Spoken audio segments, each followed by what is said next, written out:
What's up, YouTube? Straight Edge Duelist here. I got Big Bob, and he's going to go ahead and give us a deck profile of his lovely spellbooks or prophecies. Yeah. And how'd you do today with it, Bob? I did horrible. Let's not talk about today. You don't want to talk about today? Okay. It was bad. It was bad. All right, well, we're going to go ahead and do the next one, Bob. And go ahead and get started, Bob. All right, so just the bare necessities. 3 blue boys. Okay. Obviously, surges. I do play 2 stoics. Because when I go to the graveyard, you can grab a level 3. But I play 2 temperance and 1 justice. Temperance, you go grab your world whenever you activate your spells, and then you go grab High Priestess and a Spellbook spell off the Justice. Okay. So you have searches for all the big guys. Yeah, pretty much. So you play Stoics get the mediums, the middles, and then they get the rest. So you play 2 worlds and 1 priestess. Yes, I played 2 priestess today. It was horrible. It was bad. I drew both of them every single time. It was every single game was priestess and world in hand, and no way to play them. It was just horrible. It's bad. Never do it again. Gotcha. Bad idea. I do play 3 crescents. Sometimes you just gotta pick a random spellbook and hope to God your opponent doesn't hand it to you. And then one. Yeah, them astral packs, son. It's a little. It's good. It's a spellbook spell. You can set up your fate blade turn 1 with this. Sometimes you just gotta roll the dice and. It's also a good bluff. Yeah, I bluffed you twice today. 3 secrets. If you're playing anything less, you're an idiot. Okay. I opted to play 2 power. I feel like 3 is too much. Like sometimes you can get away with a mildly aggressive play, like powering your blue boy or your stoic, and sometimes you can get off. You can go nuts with like a power on a temperance or justice. Punch for 2K or 26. And I play the 2 Spellbook of the Master. Probably one of the best cards in this deck. Do you like it at 2? Is it consistent enough at 2? Sometimes I wish I played 3, but then I feel like if I played 3, it'd be really bad because you have to control a spellcaster. Right. Like that is the thorn in the side with this card. Like if that didn't say that, you could just combo off for days. But sometimes you have to stop mid combo to do something like if you open up with like secrets and master. I mean, you have to pretty much go secrets for a blue boy. Gotcha. You have to. I mean, if you don't have a spellcaster to play, it can deaden the hand really quick. It's weird. I only play 2 Grand Tower. I feel like 3 is way too much. Mm-hmm. Sometimes I think 1 is too much, but I mean, if your opponent, 1 is too much. I feel like 1 is too, or 2 are too much. I feel like 1 would be perfect, but I mean, if you catch an MST or if you go off with your world play, it destroys all other cards. Or a Twister. I mean, you gotta play those. I do play 2 Eternity. This one's my favorite one to go for, like, all the time. I'll go off with my Fate plays and all that stuff, and I'll be like, Eternity? Add it back? Like, it's good.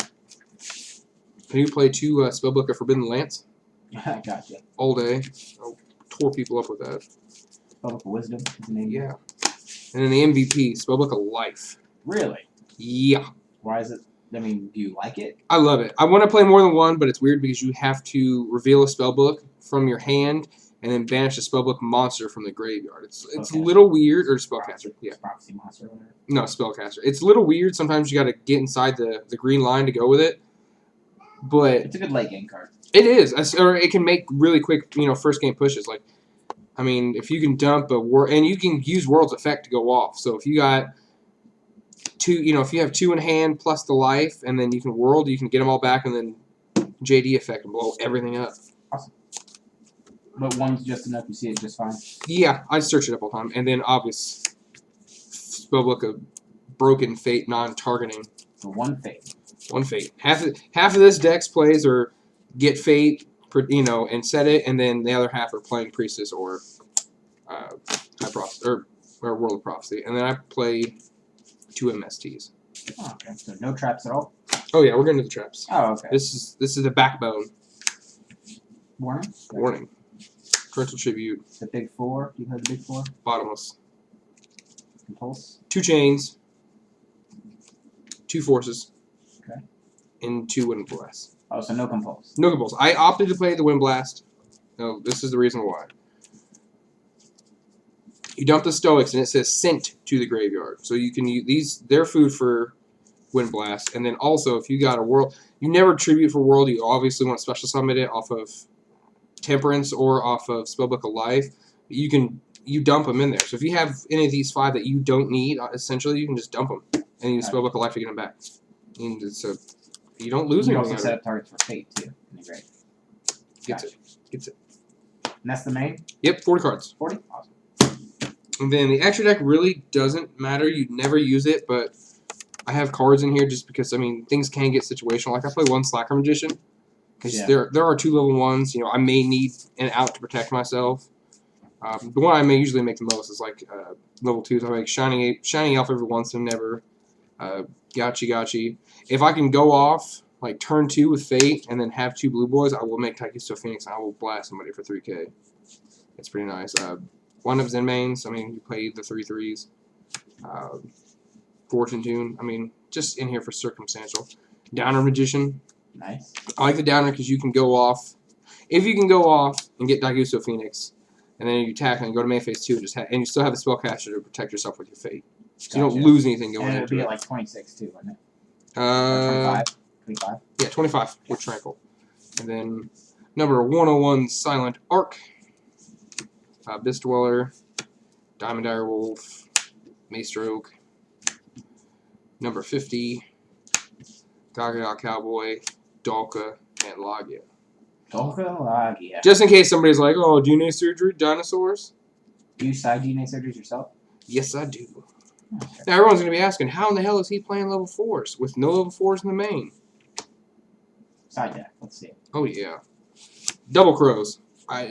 Probably a staple in everyone's extra deck from now on. Now, this is also side deck. This is for our locals, by the way, guys. This is not for regionals. This is not a regional side deck. This is for our locals. I'm telling you, DD Crow is just... Everybody out right now is playing Boojins, and I'm telling you, when they go when they drop the Quillen or drop the Turtle, I mean, Chaining Crota was lovely. A lot of people are playing Lightsworn. I mean, they're trying to get their how do I use this? They're trying to get the ball rolling and get to remember how to play Lightsworn and stuff. I'm telling you, having that on your side and being like, oh, that's cool. You know, shame if something happened to your 4th target for JD. But I played 2 Crows, double Kaiko the Ghost Destroyer, and double Breaker the Magical Warrior. Nice.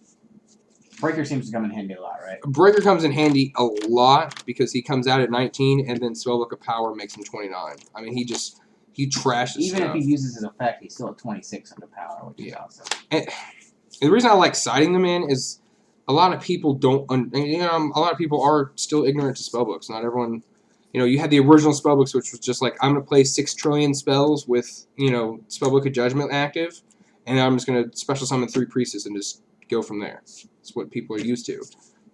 So they're like, well, I don't understand this, whatever, and I side these in, people don't see them coming.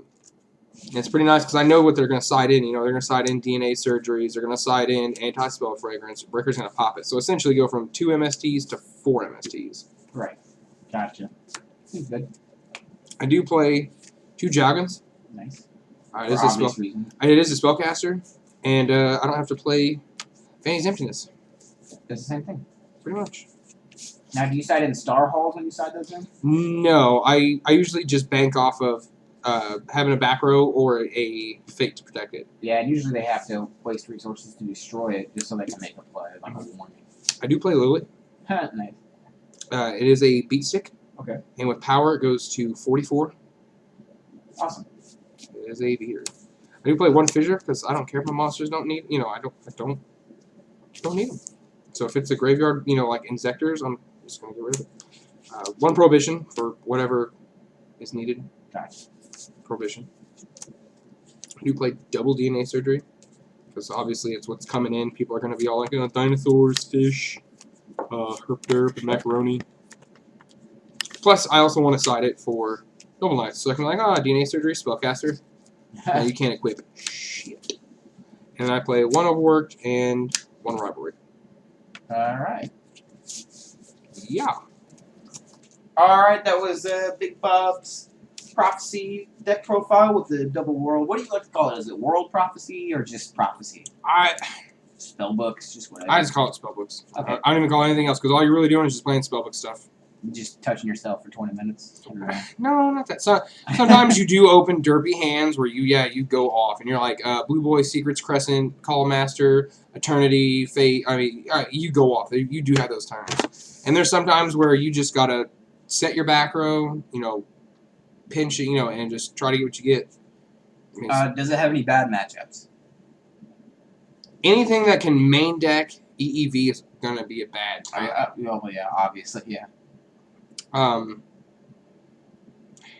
Bad matchup wise, like anything that can drop a lot of beats like really fast, like I don't know, just anything that can drop a lot of strong monsters really quick. I mean, obviously, I only have so much back row. Not even necessarily strong, just a lot of monsters really quick, right? Yeah, like my back row can only protect me so much, but Stoic and Blue Boy can only protect me for so long, and then I hope to resolve a world. I mean, if I can get the world off, yeah, it's pretty much game. Yeah. Any good matchups, like matches you just normally dominate? I did dominate Noble Knights at my locals 2 weeks ago at the sneak peek. The guy went off with that little combo where you can't target it, level 5 exceed. You can't target it, can't destroy it, and you gain life and all this other stuff. And he was like, haha, beat that. And I was like, yeah, cool, fake. It's like non-targeting. And I mean, he just couldn't do anything. He tried to make his big monsters, and I was just like, faded. I mean, the fact that it doesn't target is what makes it card so busted. It's like Tiramisu, like non-targeting just gets around so much and just deals with so many problems. It's Dolce shout out. Dolce. Did my Dolces? Alright guys, well that's Big Bob's Prophecy deck. Thanks for watching. Don't forget to like, comment, subscribe. Thumbs up, jerks. Thumbs it up, you jerks.